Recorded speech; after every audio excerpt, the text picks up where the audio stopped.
Welcome to Two Travel Dads Podcast. Here we share our favorite destinations, travel tips, stories from our adventures, and bring on awesome guests to share insights into their travelsome lives. Be sure to subscribe wherever you get your podcasts and check out our detailed show notes at twotraveledads.com/podcast-episodes. Welcome back to another episode of Two Travel Dads Podcast. I am Rob, and I've got with me today... Me, Kate. She's back. And today we are sharing with you an episode of Let Me Ask You This, where we take questions from listeners and friends and rando people, and we answer them together with... Not that you guys are rando. Well, everybody's a little bit random. Kind of rando. Okay, fair. Fair in enough. a good way. In a good way. Yeah, not like bad random. Anyways, though, so we're going to be answering a very interesting and specific question from a listener. Kate, what is our question today? So the question is, do you experience travel depression and how do you cope with it? I think you need to explain a little bit more. What does that mean? Because I'm like, travel depression? Traveling makes me happy. Why would I be depressed about that? So travel depression is when you come down off the high of going on like the most amazing trip ever, and then you get back to your house and you're like, oh, this place is kind of boring. And then you start to kind of go spiral. You've lost your dopamine hit of the going on a trip and the excitement building up from the trip and all of these things. And then you come home and it's back to folding socks. It's the post-travel doldrums. Yes, that's exactly right. So, I mean, it's funny because, you know, I work in travel, so I always have something on the books. But I do kind of face that sometimes. So why don't you tell me, when you get home, let's talk about, we went to New York and had a magical experience together. It was quite magical. And you were embarrassingly loud and energetic at Wicked Yes, as you sang along, and you were at your peak happiness. And it was amazing. And then you came home. What did you feel? Why did you feel that way? And how did you deal with it? It's like an interview. Oh, great. I think that I think that like I have travel depression pretty much after any trip, weirdly, like regardless of like if it was the most like exciting and wonderful and like I did a million things trip, or if it was like I just went to so-and-so's house for the weekend or whatever. It's still like, I always feel like I need to plan the next thing. Like I'm already like, we don't have a trip scheduled until June, beginning of June. My eldest and I are going to Costa Rica. Oh, that's right. I forgot about that. And what's really funny is that I know that I'm already going to come down off the high of that trip. So I'm looking forward to the trip after that trip, like already. So you're creating a deficit ahead of time. Yeah, it's not working in chronological order. Why are you doing that? I don't know. Maybe because I'm just tired of folding socks. I'm not 100% sure. So let's think about that. If you're creating a deficit about how you know you're going to feel after you get home from Costa Rica, do you think that while you are in Costa Rica, you'll have a moment, maybe a couple days before you get back, where you will all of a sudden be like, oh, I have to go home. And then you're going to proactively start your post-travel doldrums?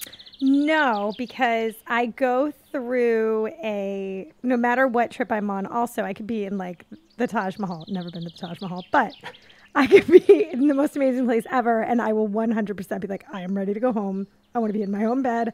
I want to sleep with my own pillow, and so I go through that, and then like for 2 to 3 days after I get home, I'm like, oh, love it in here. I love my house. I love my forks. I love my little coffee cup, And then like 3 days in, I'm like, where should we go next? So I think it's like, I don't know. Maybe I'm just never happy.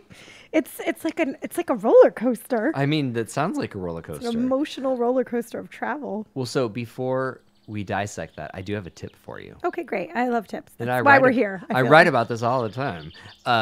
One of my biggest travel tips is to travel with your own pillow. Seriously. Yeah, but you can't always fit it in. Why can't you? I take it everywhere. All right. I'm going to call the girl card. I'm going to pull my girl card for a hot second. We have to bring like shoes and stuff, and you can't just bring like one pair of shoes. You got to bring Okay, like four. so we're going to shift the entire dynamic of this entire podcast episode, and we're going to talk about that. Shoes? No, we're going to talk about the girl card and travel and what you have to pack because. Oh my gosh, we have to like have a fancy outfit, and then you have to have like regular outfits. How many pairs of shoes do you think I travel with? Probably 3. I travel with 3 pairs of shoes and my pillow. So what do you like? Well, do you And like, suit jackets. do you have a really flat pillow? I just really squeeze it down to pack it, and I get it in my suitcase or my backpack, and it's amazing. And then when I've got a red eye, it comes out, and it is a lifesaver. All right, well, we're gonna have to examine your pillow to see the size. Next time we go on a trip, capacity. I will pack your bag for you. Okay, great. So, but I could not have fit it in my suitcase for New York. I like literally tried. I was like, can I get my pillow in here? And I was like, I can't even get like a toothpick in here. It was full up. So what else prevents you from bringing the things that make it so that you can be comfy and cozy? That's really just the only thing. Just my pillow would be like that would be my one thing. So we'll just figure that out on our own, and we'll make it so you can bring your pillow. Because Okay, but we're going to tell everybody about it because I'm sure there's other people. If we figure this out, you guys, we'll get you. It has changed. Like, I've been bringing my pillow with me for probably like, I don't know, 4 years, 5 years. It completely changed how I enjoy the trips that we go on, because when you spend a lot of nights in hotels, each pillow is a little different. Yeah. Sometimes they're awful. There's nothing worse than a bad hotel pillow. There's lots of things that are worse than a bad hotel No, pillow. nothing is worse than Wow. that. It is the worst. Your reality is special. It is so horrible to wake up with neck pain in the morning, and then you have to go to the thing that was planned and go to see the museum or whatever, and you can't move your head. It's horrible. So then you should know the importance of bringing your own pillow. I know. I need This a bigger is bag circular. or something. Anyways. I'm not allowed to check bags, and I have to bring my own pillow. It's so hard. You're not allowed to check bags. And this is what causes me travel anxiety. And then I get on my trip and I'm full of dopamine and happy. And then I drop. It's like, I don't know, man. It's like a drug, that traveling. So I think you actually did just hit it on the head there. It is really genuinely a roller coaster, because we have we recorded a podcast episode about travel anxiety and how you manage that. And then now it actually makes sense. You're anxious, you go and you have fun, and it's amazing. You come home and then you're like down, and then you're ready for your next trip, and so you get excited, and then you get anxious about that. Yeah, I get it. Emotional roller coaster. And yet I still want to go on trips, weirdly. Because it's amazing. So continuing with that, I'll tell you how I kind of deal with the whole not travel anxiety. That's a different You don't episode. have that. I do sometimes. Oh, okay. Only sometimes, though. Not often. Anyways, I'm going to have to delve into that deeper. well, no. So I only get travel anxiety when I'm worried that things will be canceled. Oh, yeah. Yeah. Yeah. So, but that's a trauma response. We won't talk about that today either. Okay, great. Anyways, there's a podcast episode about that too. For me, the travel sadness, that time after you're home, for me, it doesn't really hit until I've been home for a significant amount of time. Like a month? Like what's significant? Like a month and a half at least. Okay. And for me, that's really rare to be home for that long. Right. But then with that, like, I easily fix it by, I literally can walk to the beach when I'm feeling down in the dumps and sad because I have lost my dopamine high from running through an airport. And I just walk to the beach and everything is better. Okay, privileged. What do you do if you live in Wisconsin or If you live in Wisconsin, you head to Milwaukee because it's such a cool city. Or you do a little weekend trip up to Door County because it's beautiful and we love it. There's little things like that you can do. What if you live in like Dayton, Ohio? Shout out to Dayton. Whoa. Well, let's see. Well, I was just talking with our friend Dave about how glorious Cincinnati is. Cincinnati is pretty So snazzy. you can, find a reason to do a quick little overnight to Cincy. So do you think that that's like the solution to like when you start to get in the doldrums, the travel doldrums, is like just pop over to some other place for a hot minute? It's one of my 3 tips. Okay. Did you know I had 3 tips I ready? did not. You said I have a tip, so Oh, I've got 3 I was led tips. to believe there was just the one, but okay. So the first one, it is literally understanding your means and your time and putting something on your calendar that doesn't involve flying and that you can easily drive to that is a really good change of scenery. So like for us, maybe it is a trip to exotic Gainesville, Ooh. which we've had fun in Gainesville. Yeah, Gainesville's great, actually. It's great. Bird watching and I didn't alligators. know it was as fantastic as it is. And Yeah. now I dig it. So. Yeah. So, and I think that most people have something that's an hour to an hour and a half away from wherever they live that is a complete change of scenery. I think Yeah. I think it'd be Okay, very rare fair. to find a listener who is 3 hours or more from something that is dramatically different from their own domicile. Area. Their own area of Maybe if they live in like North Dakota. I don't know what's in North Dakota. I've never been there. yeah, So I was gonna say there's actually lots of cool stuff. I heard Duluth, Minnesota's lovely. Is it? I don't I've never really been. know anything about it, but Anyways, maybe though, we should go so to Duluth. let's not. Sidebar. Anyway, yeah, no, I think so. Like tip is do a popover, just like a quickie. Something. Book a quickie. Book a Book a quickie, quickie. for Everybody loves a quickie. something that is not necessarily exotic and wild and crazy, but is just different from the norm, and be thankful that you get to do that. I think that's, and the other side of that is that the ability to get away for 24 to 48 hours is kind of amazing. So Yeah. if you're able to do that, great. Because I mean, let's face it, having the travel doldrums, the post-travel doldrums, is a privilege. That's true. Yeah, all right, fair. And I so- feel like living where we live is a privilege because we can we have a lot of quick popover places. So, you know, we can go to the West Coast, we can go to Savannah, we can go to Orlando. And when you say the West Coast, you mean the Gulf Coast. yeah, not like West Side, West Coast, but like the other side of Florida. Yeah, it's like it's not easy to get to Oregon from here. No. Well, But it is easy to get to Tampa. you don't have to take a boat, so I guess you could just drive, but Have you done the drive to Oregon? no, I have. it's a long It's a one. really long drive. It's a long drive. All right. And fair. there's some stretches in there.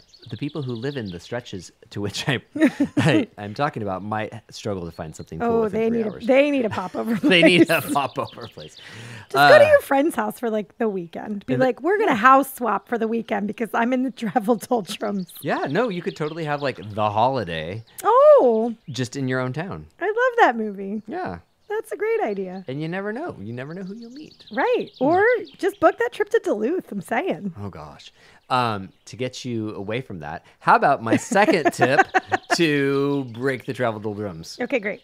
I'm ready. So there is a lot of negative to be said about social media, and I will be the first person to say it because getting on the gram or whatever, it can really wear at you. And I think that's actually a different podcast episode to talk about. That's a whole thing. No, But- go with your tip though. But you know what though? But here's my tip. And I actually today on the Instagrams, I even talked about that in my post, is that I get so much joy from sharing our past travels and things that we have done, whether it be recently or forever ago. Like it genuinely stirs up happy and good feelings. And so if even when I'm feeling down in the dumps about how awful the social media algorithms are, or if I feel like I've shared something 50 different times, like for example, I've shared nonstop pictures and videos from Hawaii because we were just there and it was magical. I still do it because it still makes me happy. And that takes me out of the bummer of not going someplace new constantly. So do you think it's like the reliving of the experience that Yeah. like brings you back up? Yeah, for sure. That's interesting because I feel like I have the opposite of that. Like if you I- get sad when you're shuffling through photos? Yeah, like if I look at pictures like from our trip to San Francisco or something, I'm like, oh, it was so fun. So, but do you do that? Oh, it was so fun because you see pictures of the kids when they were much younger. No, it was like 2 years ago. They weren't that much younger. They were much younger. Seriously, like they grow so fast. That's true. I See, guess. and so this is a whole nother reason. I know, but I just look at trips and like even like our trip to Scotland we just took. I'm like, oh my gosh, I miss Scotland. I want to go back. So then, do you ride that wave of nostalgia and start thinking about oh, I want to go back. I'm going to plan something else. I ride that wave of nostalgia and went on Zoopla.com or .uk and started looking at houses. What is Zoopla? It's the UK. It's the UK Zillow version of Zillow. Oh. And I literally have been like searching houses in Scotland and the Highlands. You're going to buy a castle, aren't you? I would love to buy a castle. They're a little pricey, a little bit out of my price point, but you know, I mean, a little drafty maybe.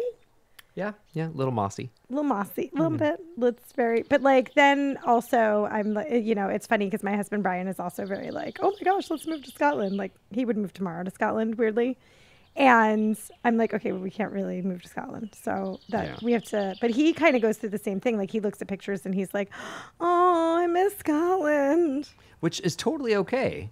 But does that also, like when you're thinking about that, is it not also making you happy? Is it making you sad or is it making you happy? It's making me sadly. Is it making you melancholy? No. It's definitely just, I think it's that nostalgia thing, that nostalgia feeling, you know? But it does make me want to. Like when you see the Hamburglar jail at an old McDonald's? Yes. That sort of nostalgia. You guys, the Hamburglar jail.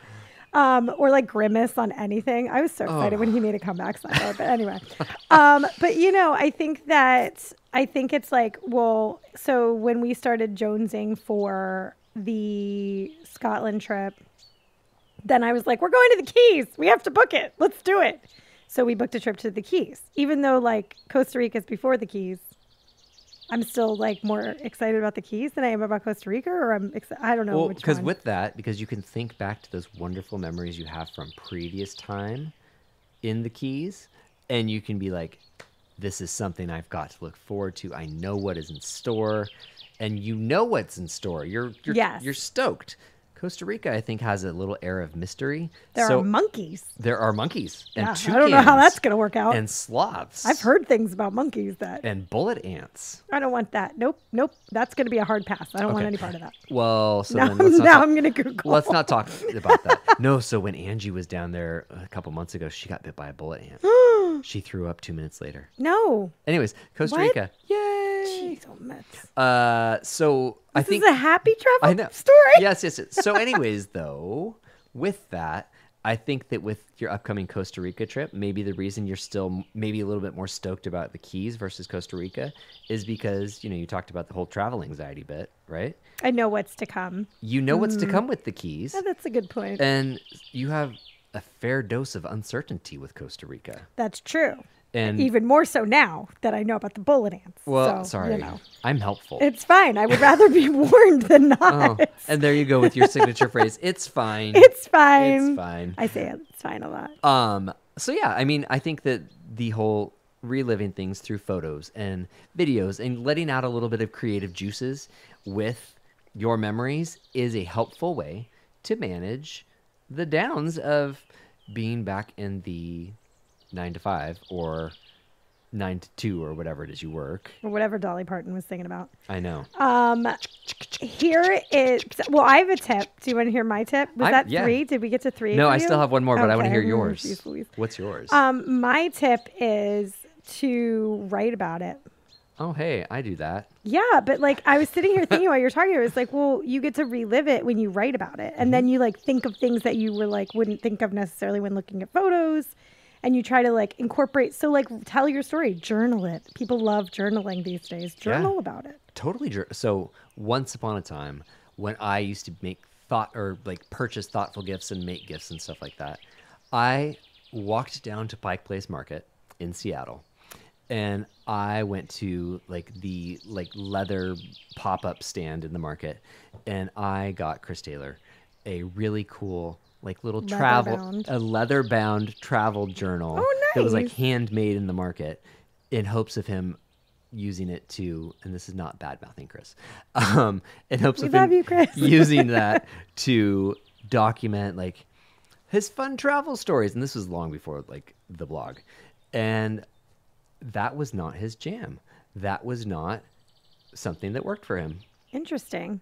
Was he, now see, he would be an interesting person to have on this specific episode because he travels so much for work and it's not travel like you do for work where it's like swimming with dolphins. It's like going into an office and clacking away on a keyboard. It's like King of Prussia, Pennsylvania. Yeah, which shout out to King of Prussia. That is where I'm from. So my peeps, where it's a good place. But, you know, it's not like a travel destination that people are booking necessarily. It's not exotic. Not exotic. There is a Trader Joe's. There's the mall. There's a grocery outlet. Yeah, there's a grocery outlet. There's some stuff. We got some stuff. There's like a pizzeria Uno I used to work at. So, I mean, you know, it's fine. But is that where your love of Auntie Anne's pretzels came from? It doesn't come from King of Prussia. My love for Auntie Anne's comes from Springfield Mall. It's a different mall. But that near, shout out to Springfieldians also. A lot of shout outs on this podcast. But he travels so much for work. And I wonder if he is like, ew, I hate traveling, barf, barf, barf. But then goes on like funsy trips with your family. And then he's like, thank goodness that I can like kind of weed these into the mix here. Yeah, and I mean, he definitely is on a complete high when we are on one of the trips that I plan, whether that's a family vacation or one of my work trips. Right. Like, I think he loves it when we're on one of my work trips because then I'm the one who's like working, kind of like working and like trying to deal with things until like 11 o'clock at night. And he gets to go to the pool. Yeah, he's like, I'm going to go get a Mai Tai. Dine out and do all that fun stuff. And I'm like sitting there on my computer at night. So yeah, that's a nice little change of pace for him. And I think that's something that is definitely probably feels like a little bit of a bonus is that we kind of go through those travel periods where it's like a kind of a role reversal because, you know, when we're at home, you know, he's in his office, like in meetings and all that stuff.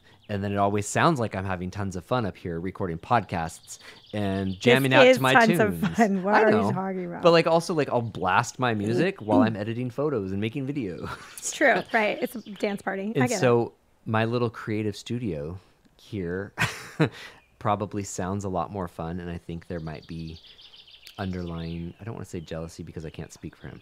But I think... I know, we're speculating. I know, this whole thing is just now speculating about Chris Taylor's life. Yeah. P.S. He's on a work trip right now. He's on a work trip right now to Emeryville, California. Oh, shout out to Emeryville! East Bay. We're not doing shout outs anymore. This is the last time I swear. You're the one doing it. I know. I can't stop. But yeah, so I think that he definitely doesn't have that travel doldrum in the same way that we do. Yeah. I think that for him... and maybe we'll have him on to talk about this. Have him on to the podcast he's a part of. I think that for him, it probably is much more of the come back directly into reality and not necessarily even get a moment to still be on the high of travel. Yeah. But it's just, we're home. I've got a meeting at 8 a.m. And so I think that... he's thrown right back in the thick of it. And so it's probably way different for him than it is like for you or for me. Like, yeah. So... I get it. So writing about it was your tip. So that was my tip. That was tip. I'm glad you pulled me back in. I forgot what we were talking about, you know, honestly. You and your shout outs. We tend to go on tangents. But that's the beauty of this whole podcast, guys. Get in. Well, let me ask you this. Quick tangent. So here's why this is so funny. So as I said. So Kate and I love to go for early morning walks, like 5:45, 6 o'clock in the morning. We'll go out walking. And after about, 10 minutes of like walking for physical fitness where your heart starts pumping and your brain is just like activating and you're like boom, boom, boom. She will randomly say, let me ask you this. And the very first time she ever said it, she said it just like in the song Strokin' by Clarence Carter. And it's a highly inappropriate song and it's, funk and whatnot. But he always brings it back to, well, let me ask you this. When was the last time that you made love? So that tells you what the song's about. So, sidebar, I had never heard this song. Which kind of blew me out of the water, so she had to hear it. I bet 20 million people have not heard that song. It is... Everybody's heard this song. No one has ever heard It's that because song. you don't do karaoke that you haven't heard this song. Maybe that is This is such a reason. popular karaoke song. Is it really? Really? If you've heard or done this song at karaoke, please leave a comment on wherever you get your podcast episodes or tag us on Facebook or Instagram and talk about your experience with the song Strokin' by Clarence Carter. And if you've never heard it, comment that because I need some backup. Because it's an amazing song. It's a hilarious song. And if you haven't heard it, go to Amazon Music or whatever and listen to it. Wherever you get your Wherever funk you music. get your funk music. But hey, no. So I do still have one more of my special tips. Okay, go. I'm ready. So my final tip, and you kind of you've alluded to it at least 15 times in your shout outs, is with the dealing with the travel doldrums afterwards, the post-travel doldrums, is actually taking time to plan a trip, even if you can't get it on your calendar. Just researching, I find, but of course this is how my mind works, researching new places helps me get excited about potential, even if I can't put it on my calendar yet.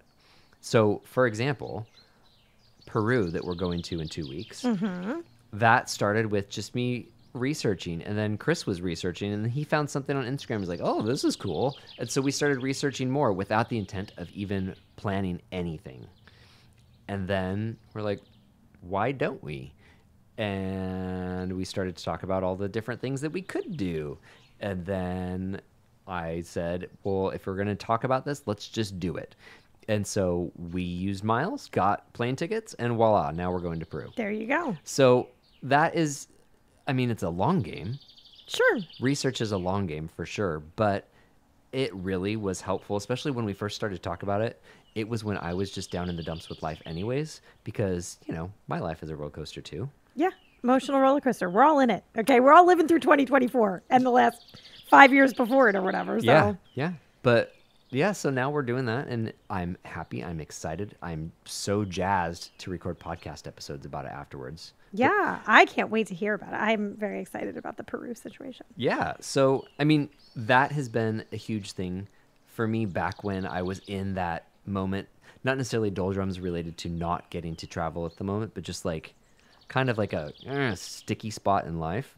And now it's come to fruition, and I am exceedingly excited. Like, I'm starting to dream about it.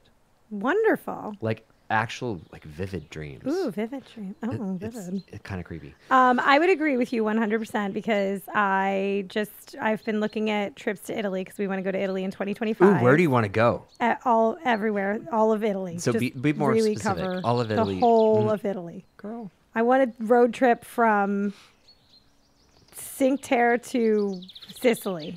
Say it with me. Okay. Cinque? No. Cinque Terre. Cinque Terre. Cinque. That sounds wrong, but It's I'm how gonna you call say it Cinque five in Terre. Italian. Sure. That's probably right, but I'm probably never going to say it If you're right. not familiar with Cinque Terre, there's a fantastic article on twotraveldads.com all about Cinque Terre and hiking between the 5 towns, because it is the most magical thing you can possibly do in And Italy. if you want to go to Cinque Terre instead. Oh, God. Actually, reading that post was the thing that made me want to add it to our list because it's so Yeah. gorgeous.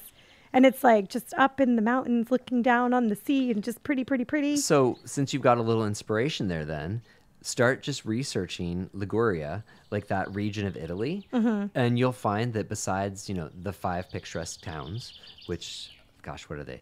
Manarola, Monterosso, Vernazza. A bunch of Italian names. I things that can't are remember named what in the other Italian. ones were. Anyways, as you start to like research that specifically, you'll find so many other cool and wonderful little spots, and you're gonna be ready to you're gonna need to book something because it's gonna. We're going to have to go for a month. It's going to be ridiculous. Yeah. Well, we also have to go to where my husband's family is from, which is The in mob? two completely the mob. They're in 2 completely different parts of Italy. So Are they from Sicily or where are they from? his grandfather was from Sicily. His grandmother was from Ascoli Piceno. I don't know where that is. It's on the other side. It's on the east coast. On the East Coast. Oh, Like kind of in the calf of the boot. sure. Sure. On okay. the way, up to Venice. Yes. Cool. And so we have to try to incorporate both those things in. And then like 2 That's days okay. ago, we really just kind of were like, what if we didn't go to Italy and we went to Ireland? So now we're just kind of exploring all of the European options, apparently. and it brings you joy. It does. I might have to go to Ireland anyway because I want to get my citizenship in Ireland. That's and a different have- podcast episode. Don't get into Okay. it. Oh my gosh. That's a different podcast episode. We're not talking about it. Can't talk about it today. But so that's why Ireland is on the table. And so we've kind of started. But then, of course, I'm also the person that's like, well, let's try to fit as many European places in as we can on one trip. So if you want, I will totally plan you a 2-week Italy itinerary. Okay, great. Can Excellent. you put Ascoli Picena in it? Absolutely. Okay, now great. that I know where that is. So there's also a place over there. A different podcast episode. I know we don't need to talk about it here. We're friends in real life. We can talk about it. Yeah, off air. we'll talk about it when we're done recording. Did you have any other tips, or do you think that this whole conversation was just an exercise in silliness? Futility. I think this is a thing that a lot of people deal with. And I was going to give you another. Let me ask you this. Oh, wait, hold on. Okay. And with that, I think it's important to remember that everybody does deal with things very differently. And some people do, when they come home to a job they don't enjoy, come home to maybe a home that they don't enjoy, True. where they have to fix their bathroom or they have a terrible landlord. And it really is like a good kind of thing to keep in perspective that when people travel, it is a huge change of reality, and it can be difficult to come back to. And I don't necessarily face that, but I do, like, as I was listening to you speak about this and thinking about, like, you wanting to renovate your bathroom because it makes you your wanna- bathtub doesn't work. makes you want to jump out of a window. It makes sense why this is something to face. I want to go to places that have working bathrooms Yeah. and functional tubs. I mean, Valid. it's not so much to ask. I think that, well, and I think that also, like, everyone is in, this kind of like, oh my gosh, the coming out of the pandemic, and we've just all been kind of like, are we going to be okay? And so people are trying to like find that dopamine hit wherever they can, traveling being one of the things. And let me ask you this was, did you go through this in 2020 when everything shut down and you couldn't go on any trips? Stay tuned for the next episode of Let Me Ask You This, where we talk about 4 years after the pandemic started and where we are at today. Okay, great. Cool. To be continued. To be continued. If you would like us to chit-chat about your questions and inquiries about life, travel, parenting, LGBTQ issues, you name it, we are happy to do so. Just go to twotraveldads.com/podcast-episodes, and you can leave your question in the little form there, and we will talk about it in an episode of Let Me Ask You This. Or you can find us on the gram or on the Book of Faces, and for they sure. can shoot us a comment or Yeah. slide into our DMs. No, whatever. don't slide into our DMs. You can slide into my DMs. That sounds creepy. You can slide into my DMs all the time. Good times. All right. Thanks for listening. Don't forget to hit subscribe wherever you get your podcast episodes, and we will talk to you later. Bye. Two Travel Dads podcast is created by Rob and Chris Taylor in St. Augustine, Florida. We'd love to answer your questions here on the podcast, providing both our experience and stories to share our own insights into whatever you're wondering about. Visit twotraveldads.com/podcast-episodes to leave your questions and to check out past episodes and show notes. Don't forget to hit that subscribe button and have an awesome day.